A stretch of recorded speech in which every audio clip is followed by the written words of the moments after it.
Y ahora nos toca leer la parte que se titula Libertad o muerte en una decisión. Bien. Gracias por los saludos. Recuerden que en cualquier momento pueden encender su cámara. Buenos días, señora María, señora Alicia, Paola. Y también pueden dejar sus comentarios en el chat para ir compartiendo lo que vamos aprendiendo en la lectura o alguna experiencia que tengan también. El valor de toda decisión depende del valor que se necesite para ejecutarla.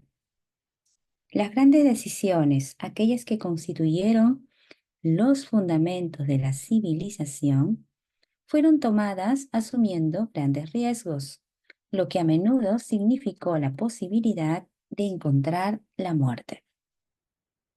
La decisión de Lincoln de promulgar su famosa Declaración de la Emancipación, mediante la que se otorgaba la libertad a las personas de color en Estados Unidos, la tomó a sabiendas de que ese acto pondría en su contra a miles de amigos y partidarios políticos. La decisión de Sócrates de tomar la venenosa cicuta en lugar de comprometer sus creencias personales fue un acto de gran valentía. Se adelantó 1000 años a su tiempo y dio el derecho a la libertad de pensamiento y de palabra a todos los que no habían nacido aún. La decisión del general Robert E. Lee de apartarse de la Unión y tomar partido por la causa del sur también fue una acción valerosa, pues él sabía que podía costarle la vida, además de la de muchas personas. 56 que se arriesgaron a la horca.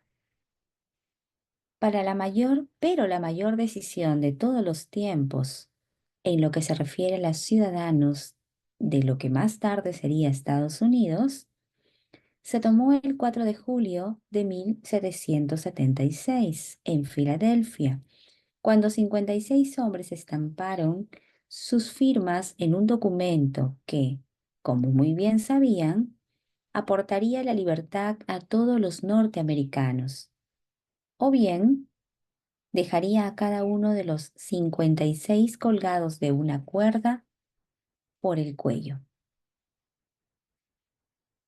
Sin duda alguna, habrá oído hablar de ese famoso documento, aunque tal vez no haya extraído del mismo la gran lección del logro personal que nos enseña de un modo tan sencillo.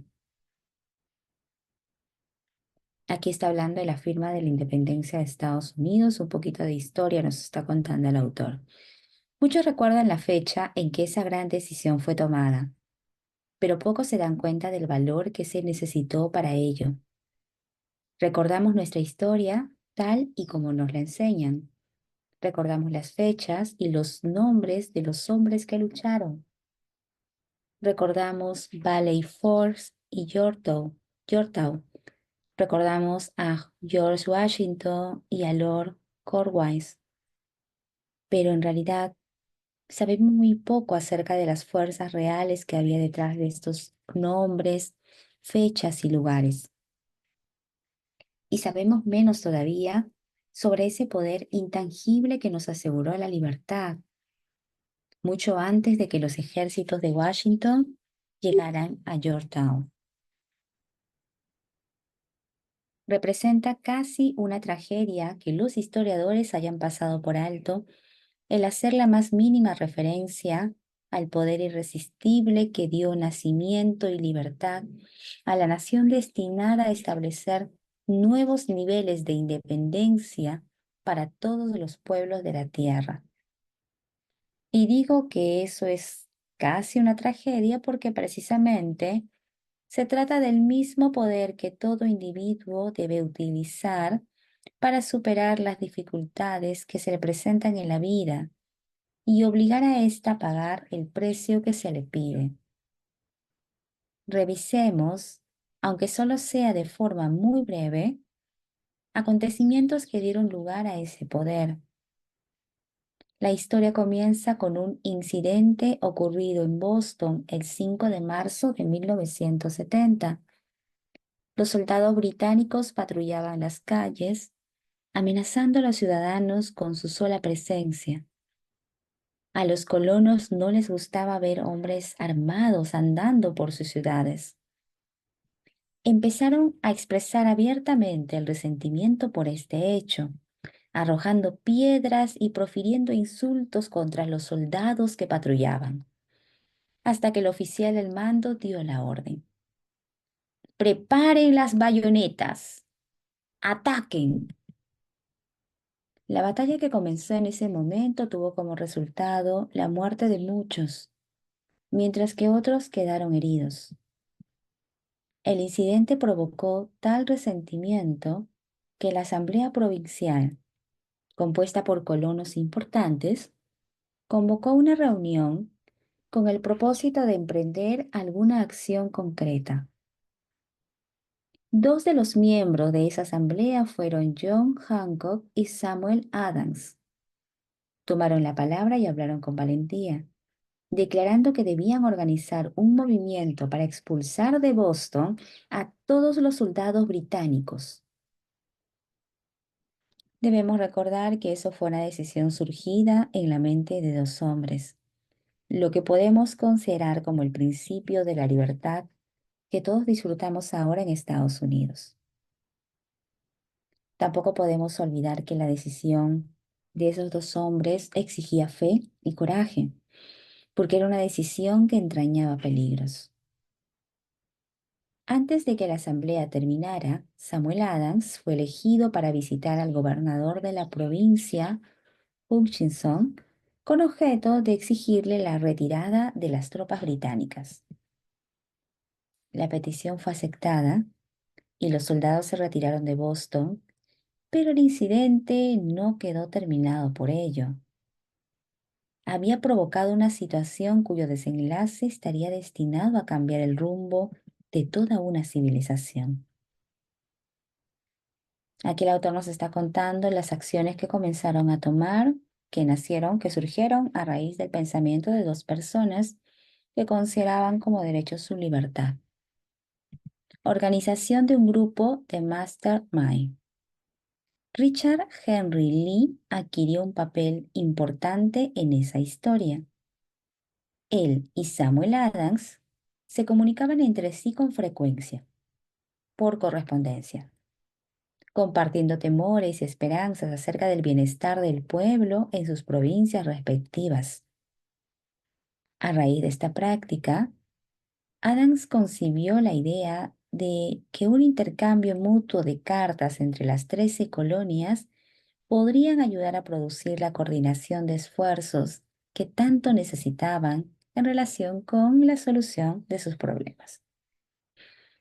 2 años después del enfrentamiento con los soldados británicos en Boston, en marzo de 1772, Adams presentó esta idea ante la Asamblea en forma de una moción para que se estableciera un comité de correspondencia entre las colonias que contara con corresponsales nombrados en cada una de las colonias, con el propósito de una cooperación amistosa para la mejora de las colonias de la América Británica. Eso constituyó el principio de la organización de un poder mucho más amplio, destinado a conseguir la libertad para todos los colonos y sus descendientes. De ese modo, se organizó el grupo de Mastermind. Estaba compuesto por Adams, Lee y Hancock. El comité de correspondencia fue organizado. Los ciudadanos de las colonias habían estado desarrollando una desorganizada oposición física contra los soldados británicos a través de incidentes similares a los tumultos de Boston, pero de todo ello no se había derivado ventaja alguna. Sus agravios individuales no habían sido consolidados bajo un mastermind. Ningún grupo de individuos tenía puestos sus corazones, mentes, almas y cuerpos juntos en una decisión concreta para solucionar de una vez por todas sus dificultades con los británicos, hasta que Adams, Hancock y Lee se pusieron a trabajar juntos. Aquí nos está contando un poco el autor cómo antes de que ellos se unieran en este comité de correspondencia, habían acciones que estaban realizando los ciudadanos, pero eran muy desorganizadas, lo cual no obtenía resultados reales. Y aquí la importancia que el autor nos remarca de poder formar este grupo de mentes maestras para trabajar no solo con acción, sino también con estrategia. Mientras tanto, los británicos tampoco permanecieron de brazos cruzados. También ellos se dedicaron a efectuar alguna planificación y a formar sus propios grupos de mastermind, con la ventaja de contar con el apoyo del dinero y de un ejército organizado. Hasta aquí nos sigue contando el autor cómo se gestó la independencia, la firma de la independencia en Estados Unidos y estos cambios que surgieron al interior en la mente de dos personas que los guiaron a formar un grupo interno de especialistas y a ir cambiando las estrategias para sacar al pueblo británico del pueblo norteamericano. Una decisión que cambió la historia. La corona nombró a Gay para sustituir a Hutchinson como gobernador de Massachusetts. Uno de los primeros actos del nuevo gobernador consistió en llamar a Samuel Adams por mediación de un mensajero con el propósito de intentar detener su oposición, infundiéndole temor. Comprenderemos mucho mejor el espíritu de lo que sucedió si citamos la conversación mantenida entre el coronel Fenton, el mensajero enviado por Gay, y el propio Adams. Acá nos va a describir la conversación. Coronel Fenton. He sido autorizado por el gobernador Gay para asegurarle, señor Adams, que el gobernador ha sido dotado de amplios poderes para conferirle a usted tantos beneficios como le serán satisfactorios. Intento de ganarse a Adams con la promesa de sobornos, con la condición de que abandone usted su oposición a las medidas del gobierno. El gobernador le aconseja que no continúe disgustando a su majestad. Su conducta le hace acreedor a los castigos previstos en una ley de Enrique VIII, pero la que se puede enviar a Inglaterra a las personas para que allí sean juzgadas por traición o encarceladas por traición, a discreción del gobernador de una provincia. Pero si usted cambia su línea política, no solo obtendrá ventajas personales, sino que también estará en paz con el rey. Samuel Adams tenía que escoger entre dos decisiones: cesar en su oposición y recibir recompensas personales por ello, o continuar y correr el riesgo de ser ahorcado.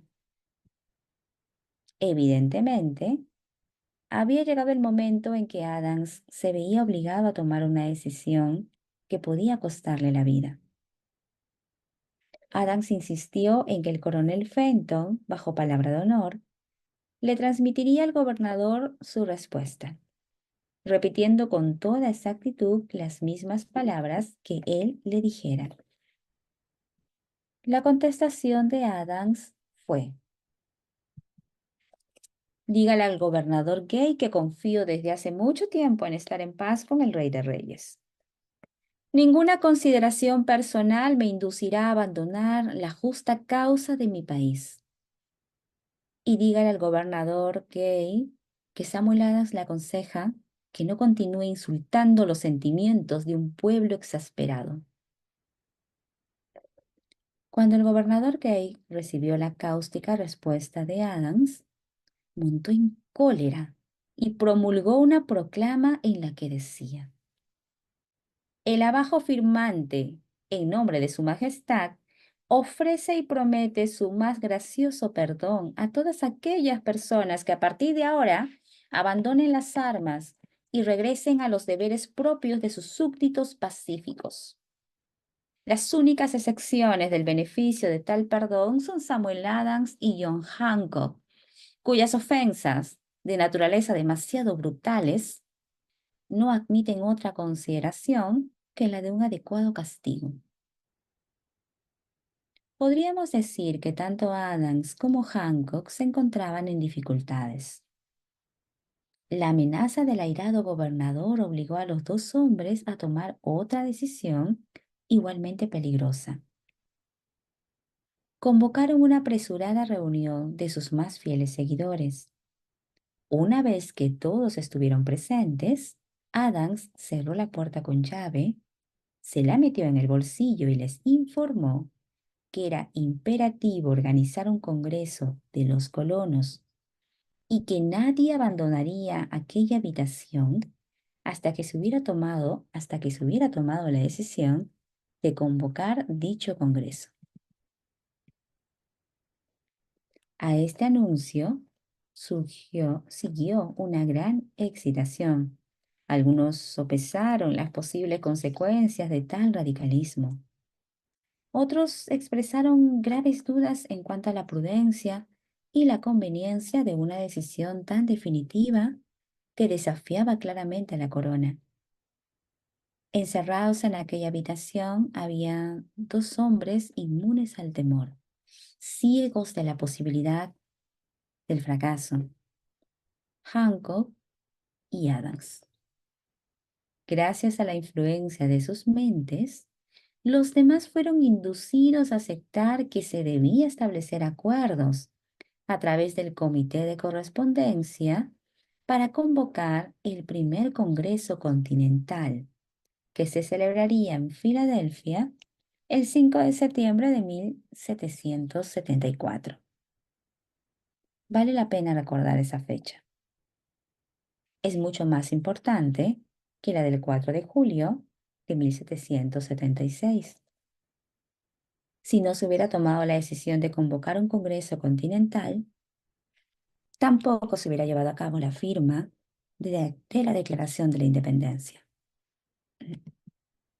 Antes de que la primera reunión del nuevo Congreso se celebrara, otro líder, que se encontraba en otra parte del país, se hallaba profundamente enfrascado en la tarea de publicar una sucinta exposición de los derechos de la América Británica.